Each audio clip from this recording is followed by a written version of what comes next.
अस्सलामुअलैकुम। Shaheen TV breaking news में आप सबको खुश आमदीद। वज़ीर-ए-आज़म इमरान खान के मुआवने खसूसी शहबाज गिल कहते हैं कि लेजेंड अदाकार उमर शरीफ और उनके अहले खाना को अमेरिका जाने के लिए वीज़े जारी हो चुके हैं। उमर शरीफ अपने इलाज के लिए जल्द अहले खाना के हमरा अमेरिका के लिए रवाना हो जाएंगे।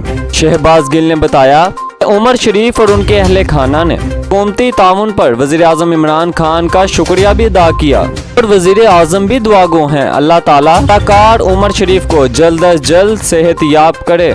दूसरी जानिब एडमिनिस्ट्रेटर कराची मुर्तज़ा वहाब का कहना है उमर शरीफ को ले जाने के लिए एम्बुलेंस भी कल तक कराची पहुंच जाएगी। कुछ देर में ही उमर शरीफ और उनके अहले खाना को पासपोर्ट मिल जाएंगे। ख्याल रहे उमर शरीफ गुज़िश्ता कई माह से शदीद बीमार हैं। इसके बाद उन्होंने एक वीडियो पैगाम में वज़ीर-ए-आज़म इमरान खान से मदद की अपील भी की थी। अब तवक्का ये की जा रही है कि बहुत जल्द वो अमेरिका अपने इलाज के लिए रवाना हो जाएंगे। ताहम नाज़रीन मोहतरम, ये सारी तफसीलात थीं जो शाहीन टीवी ने आपके साथ शेयर की हैं। अगर आपको हमारी ये वीडियो पसंद आई हो तो इसे लाइक कीजिएगा, शाहीन टीवी को सब्सक्राइब कीजिएगा ताकि यहाँ आने वाली हमारी तमाम नई वीडियोज़ आपको मिलती रहें। यूँ ही आपका और हमारा साथ बना रहे। शुक्रिया।